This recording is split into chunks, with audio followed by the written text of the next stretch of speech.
Hey, welcome to my channel. I'm Elma. Thank you so much for joining me for today's video. I hope you're doing well. So I thought I would share with you some of the changes I've made in my filming setup because I have a couple of videos like this on my channel. You seem to really enjoy them and I thought here you go. So if it's something you're interested in, definitely keep on watching, and if you find that throughout the video you enjoyed what you saw, definitely give this video a thumbs up. It helps me. So without no further ado, let's get into the video. Enjoy. I gotta tell you something I could do. I imagine that if you click through this video is because you are maybe a content creator or you're thinking of maybe starting your content creating journey, and I share a whole bunch of behind the scenes. Like I tell you what light I have, what lens I have, mic I use, the settings I have on. I share all of that. So I highly recommend that you watch my previous videos on how I set up for filming. If you like my aesthetic, all of that, definitely watch those. It's super helpful. Maybe even watch that before you watch this because we're going to be building upon that. So I'll link that in the cards over here, as well as my content creation playlist in the description box. So definitely do not skip those. It will help you kind of like understand everything. One of the first things that has actually changed in my filming setup are my panel lights. As per my last video, you saw that I already had panel lights, and I have like a sort of like 3-point lighting system where I have 2 lights to the side or no light here, but in this case I actually do have a ring light here and a fill light, overhead light. Since the last video I had already changed to panel lights, but the thing is I ended up switching them out for the GVM RGB LED lights. The difference between those panel lights and this one is that these have the RGB feature, which means you can change the color of the light. So as you can see in the background here, I also have another panel light, which I love having, and that's one of the main reasons I got the system, is because of that RGB feature, is that I'm able to set the scene as I please. So if you follow me on Instagram, you know that I do tutorials, I have like the whole aesthetic going, and one of the things is depending on the look I have. So for example, here on this orange look, that I had the backlight be kind of like orangey, or for example for this reel where it was like a for real how I use my mask and the main color was like kind of purple, and I ended up changing the light. So one thing I really love about this GVM system is that it actually can be controlled directly from your phone because they have an app. And one thing that's really cool about the app as well, or the lights in general, and because you can also do that, control them from the back, they have a whole system in the back where you can, you know, change all that, and you can also link lights. Initially these 2 lights were linked, so meaning whatever I decided to do with this light, the same would happen here, but I ended up unlinking them because sometimes I like to turn off one light or the other. So the app is like this and you can just connect. So one thing as well that I really love with the app is you can really get into the nitty-gritty, and if there are certain settings that you really love, you have a feature here called My Scene, and you can basically save up to 6 scenes. So I have like some, you know, cute little names. So this one, for example, I call it Sunset, is one of my favorites because it really gives that, you know, really beautiful vibe. This one I call it Rose Barbie because it's giving me, you know, pink Barbie vibe. So say if I had done a makeup tutorial on this look, I probably would have had it to like maybe the 0, which is the red, the 5%, and you can just, you know, save. Like I have this one called Fenty because it reminds me of Fenty colors. I have this one that's like kind of like a little bit more subdued, and that's the thing as well, you can switch up the saturation as well. So let me just go back. So let's say I increase this, it increases that, increases the saturation, and over here I can just like turn it and just play with the lights as I want. I'm just gonna put a little trigger warning at this point, and I just want to show this feature real quick. So trigger warning, flashing lights. You can have like different scenes already set up where you have like lightning or candle lights. Say you're doing, I don't know, like a crime channel, you can have that in the background giving you candlelight vibes or something, or like a bulb or a broken bulb or whatever. But I usually have it to this,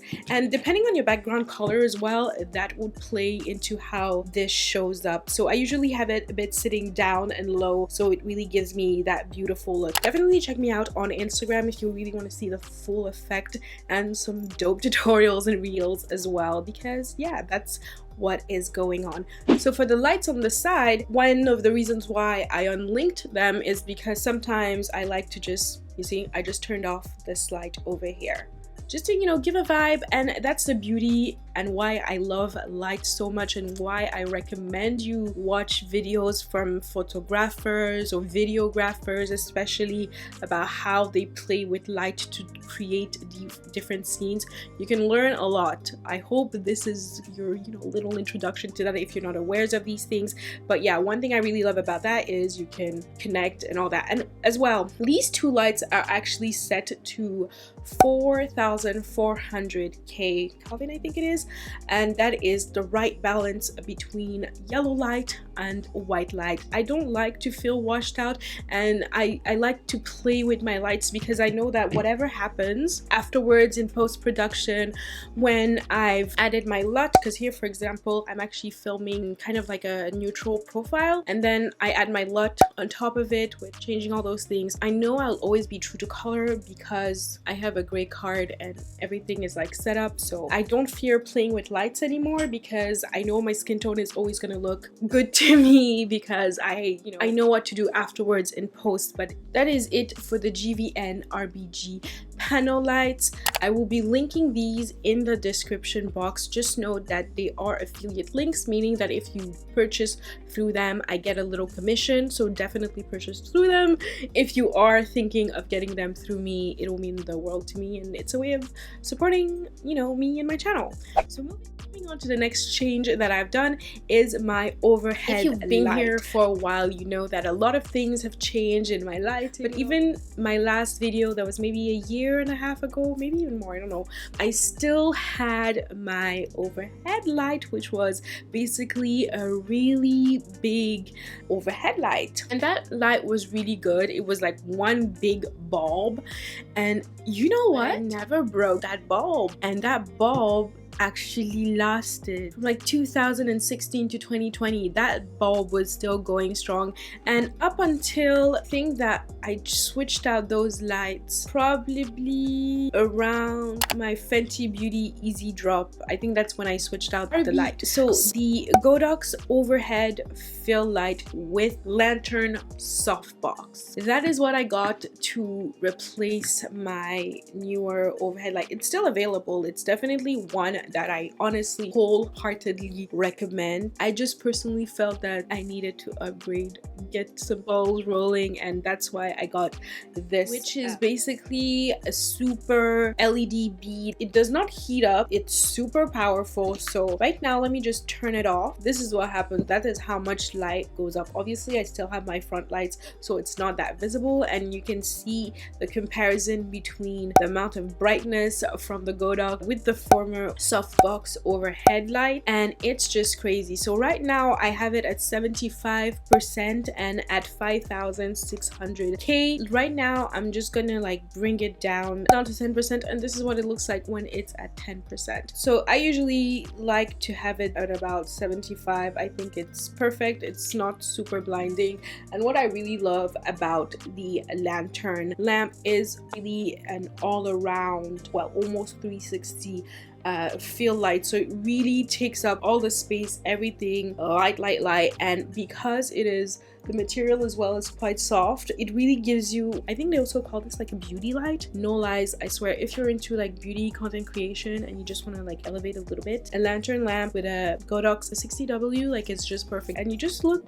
bright. you know what I mean? And that's what I honestly love. The one thing I would say is I don't know if it was meant to come with a remote control, but did not get one in the package. I had to order it on the side, and I ended up getting the Godox RCA511. You really want to be careful that you get the right remote, otherwise it's not gonna connect. And this, by the way, like the range on this is so good, because like the other day I had this in the living room and I just turned it on and it worked in this beauty room. So really intuitive. Though one thing also, I did not expect to do this purchase, and I would say that the Godox SLW60 and the lantern lamp put together are not that expensive. What was the most expensive for me was actually getting the stand to hold it, because I was initially just gonna use the stand that I had with my other softbox overhead lamp, but it was not sturdy enough because the lantern box is quite big and it ends up being quite heavy once attached to the Godox SLW. So I had to get like a really sturdy, and like I'll show you right now, like it came in like quite a big box. I had to put it together, but it was way better because the minute I put on the combination of the Godox SLW with the lantern softbox on my previous stand, it just tilted. So I was like, shit, I need to get a sturdier stand. So that is the most expensive part I find of that. Again, all that will be linked in my description box. But definitely not least, the Moment Cinebloom filters. These Moment Cinebloom filters give you that cinematic, dreamy diffusion. It just, how can I say, like, she even have one on at the moment, which is the 10%, and I will have a couple of footage here of just me barefaced with the different filters. I do own a 10% and a 20% for my Sigma 18 to 35mm lens, which is what I'm using right now. And one thing I love about these is they have a whole bunch of millimeter range, so you should definitely go on the Moment website. Let's do this. I'm gonna remove it. So this is with no filter whatsoever, and my shutter speed is at 250, my f-stop is at 180, and my ISO is on auto. And here is the 20%. As you can see, I look way more creamier, I don't know, just cinematic. Let me zoom out a little bit, but you see, and even the light looks even like softer. So this is a 20%, and afterwards you can also like stack them one on top of the other, and that is usually what I do for the photos on my feed. And this is both of them stacked together. Usually though, when I have them both stacked together, I do bring down my shutter speed to 160, actually to 160. I keep the f-stop to 1.8, and I keep the ISO to auto. So this is what it looks like, the 20% and the 10% put together, but it's overkill. And okay, we're back to normal. And actually I did do, I think it was like Netflix worst video. I'm gonna put a screenshot or like a little bit of video here where I did have the 10% and the 20% together as a video, and that was honestly overkill, especially that I had turned off the big lights, so it wasn't a vibe. And I decided that to film videos, I much prefer have it at 10%. And even when you look at my reels on Instagram, the cover photo is the 10 and 20% put together, but the video itself is usually just the 10%, just like this. I usually just turn my camera around, and that is how I get that, you know, whole dreamy vibe. And the thing is, I own a Canon G7X Mark III, and I want to take more product shots, and I don't always want to have to rely on my big camera, and I just love the aesthetic of the Cinebloom filter. So I got myself a filter, and it is the 20%. I decided just to go to the 20% directly for this one. I thought that would just be it, and it's just perfect for me actually, and it's in 49mm. The thing though is that the Canon G7X Mark III, if you own one, you know that it is a simple point and shoot, and it's not like your other cameras like Canon. Is it like the M50 or stuff like that, where you can actually change the lenses? because this is just your regular point and shoot camera, so it does add a little bit of bulk, definitely. However, it is super worth it, and I feel like it adds a little bit more sass to my camera. And in order for me to actually be able to add this diffuser to my Canon, because like this is basically just how it looks like, I had to stick on a filter adapter, and I got it off Amazon. I got this filter adapter and lens cap kit. It wasn't very expensive. All of this will be linked in the description box as well. Super simple. It has some 3M in the back. It actually has an extra 3M ring in case the other one, something happens to it. There is a whole technique to stick on this little thing, but I will put the tutorial that I watched that helped me stick this on. I'll link that as well as the kit for this if you're interested. And I'm super happy because it adds to that whole dreamy, bloomy aesthetic. And I find that even though I shoot on a flat neutral profile, if you do not do so, this lens actually adds kind of like that flatness and that neutral profile, which I thoroughly enjoy personally, because afterwards in post-production I can really get into like the nitty-gritty of all those little color correcting, adjusting, just give a little flair to your videos.